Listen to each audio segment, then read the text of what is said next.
এই যে যেই হুজুরদের কথা বললেন ইউএনও অফিসে গেছে, তারা ওখানে যে কি বলছে, তাদের হ্যান্ডবিল, তারা যে হ্যান্ডবিল প্রচার করছে, আপনি হ্যান্ডবিলটা দেখেন, হ্যান্ডবিলের মধ্যে বলছে যে হিজবুত তৌহিদ নাকি বলছে ইমান আনার কোনো প্রয়োজন নাই, জান্নাতে যাওয়ার জন্য ইমান লাগবে না, ইমান ছাড়াই জান্নাতে যাওয়া যায়। তারা নিজেরা কি আসলে ঘাস খায় নাকি জনগণকে মনে করে যে জনগণ ঘাস খায়? মানুষ ইমান ছাড়া জান্নাতে যাবে কেমনে? আমাদের এমন একটা বক্তব্য সে দেখাইতে পারবে যে বক্তব্যের মধ্যে আমরা এই কথা বলি নাই যে আমাদের মুসলমানদেরকে ইমান আনতে হবে, ইমান না আনার কারণে আমরা আজকে এই অবস্থা? একটা বক্তব্য দেখাতে পারবে? প্রত্যেকটা প্রোগ্রামে, প্রত্যেকটা বক্তব্যে আমাদের সমস্ত কথার মূল কথাটাই এটা যে আমাদের এই জাতি, আমরা আজকে ইমান থেকে সরে গেছি, আমাদেরকে ইমানে আসতে হবে, তাওহীদে ইমান আনতে হবে, আল্লাহকে একমাত্র হুকুমদাতা বিধানদাতা হিসেবে মেনে নিতে হবে, এটা হচ্ছে ইমান। আমরা বারবার বলতেছি, অথচ তারা প্রচার করতেছে কি যে হিজবুত তৌহিদ বলছে ইমান লাগবে না।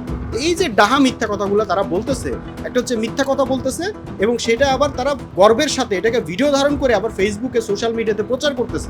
আচ্ছা দেখেন, এগুলো দেখা যাদের দায়িত্ব, এই যে অপপ্রচার করতেছে, এই যে মিথ্যা কথা বলতেছে, সত্য মিথ্যা নির্ণয় করে যারা মিথ্যা কথা বলতেছে, মানুষের মধ্যে উস্কানি সৃষ্টি করতেছে, এই মানুষগুলোকে শাস্তি দেওয়া যাদের দায়িত্ব, সেই আইন শৃঙ্খলা বাহিনী, সেই কর্তৃপক্ষ, সেই উপজেলা নির্বাহী অফিসার, সেই হচ্ছে যে এসপি, ডিসি বা যে কর্তৃপক্ষ রাষ্ট্রের, তাদের কাছে যেই তারা তাদের ডেস্কে বসে মিথ্যা কথা বলছে। যারা তাদেরকে শাস্তি দেওয়ার কথা, যারা তাদেরকে আইনের আওতায় আনার কথা, তার ডেস্কে বসে তারা মিথ্যা কথা বলছে। কতখানি বেপরোয়া! আমি এদের ব্যাপারে শুধু একটা কথাই বলবো, এই উগ্রবাদী গোষ্ঠী এইগুলা করে করে, কার আকীদা ঠিক নাই, কার ইমান ঠিক নাই, কার কে সঠিক ইসলাম না, কে সহি ইসলাম না, এগুলা করে করে তারা পুরো অন্তর্বর্তী সরকারের আমলে সারা দেশে তাণ্ডব চালাইছে। আজকে সারা দেশের মানুষ আজকে বলতেছে যে এই সরকার ছিল মবের সরকার, সারা দেশের মানুষ বলতেছে।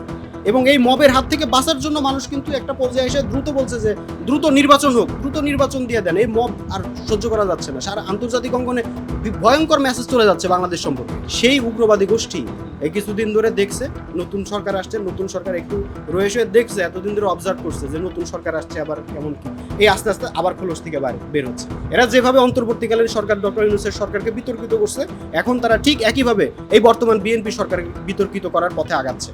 এরা ঠিক একইভাবে আবার ওই উগ্রবাদী তাণ্ডব শুরু করার পথে আগাচ্ছে।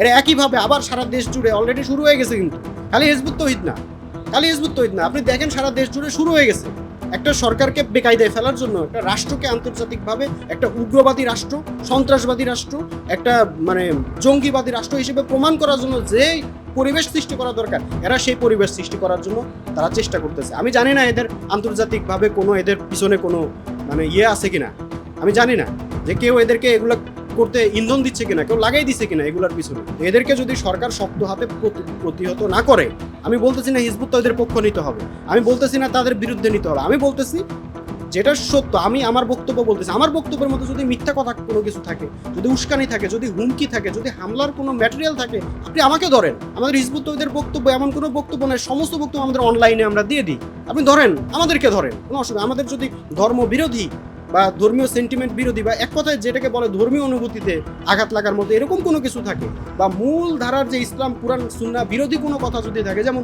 ওই যে বিভিন্ন পীরের বিভিন্ন কথা বের করে তারা, অমুক পীর এটা বলছে, তমুক পীর কোরআন নিয়ে এটা বলছে, এগুলো অনেক উল্টাপাল্টা কথা কিন্তু আছে, জেনুইন এগুলো আছে, কিন্তু হিজবুত তৌহিদের কিন্তু এরকম কোনো কথা নেই।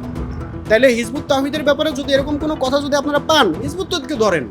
আবার যদি তাদের বক্তব্যের মধ্যে যদি দেখেন এই উস্কানি, উগ্রবাদী, সন্ত্রাস, মব তাণ্ডবের কোনো ইন্ধন থাকে, তাদেরকেও ধরেন, দ্রুত ধরেন, এটাকে এখনই কন্ট্রোল করেন, শুরুতেই কন্ট্রোল করেন।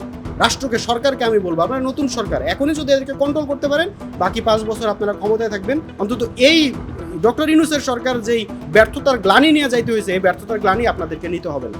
কিন্তু যদি এদেরকে কন্ট্রোল করতে না পারেন, এরা আপনার ঘাড়ে চেপে বসবে, আর নামাইতে পারবেন না। যেভাবে ওই সরকারকে গিলে খাইছে, আপনাদেরকে গিলে খাবে। আপনাদেরকে যখন গিলে খাবে, এরপরে তৃতীয় ধাপে কি করবে? পুরো রাষ্ট্রকে গিলে খাবে। বাংলাদেশকে এরা সিরিয়া, ইরাক, আফগানিস্তান বানাবে। দোহাই লাগে এই গোষ্ঠীটা, এটা হিজবুত তাওহীদের আমাদের স্বার্থে বলতেছি না, রাষ্ট্রের স্বার্থে বলতেছি, দেশের স্বার্থে বলতেছি, মানুষের স্বার্থে বলতেছি। এদেরকে যেটা আইনিভাবে এদেরকে মোকাবেলা করে, রাষ্ট্রের যে দায়িত্ব সেটা রাষ্ট্র এটা দয়া করে এটা পালন করে। আইন শৃঙ্খলা বাহিনীর যে দায়িত্ব পেশাদারিত্বের সঙ্গে আপনারা সেটা পালন করেন। উপজেলা নির্বাহী অফিসারের যে দায়িত্ব, আমি বলবো পেশাদারিত্বের সঙ্গে এটা পালন করেন। যেটা আমি হিজবুত তাওহীদের ক্ষেত্রে আমি কিন্তু এটার নমুনা দেখছি, তারা চেষ্টা করছে, তারা এই উগ্রবাদী তাণ্ডব কিন্তু সৃষ্টি করতে দেয় নাই আমাদের আইন শৃঙ্খলা বাহিনী। তো এটার জন্য আমি তাদেরকে ধন্যবাদ জানাই, কিন্তু পরবর্তীতেও এটা সতর্ক থাকতে হবে।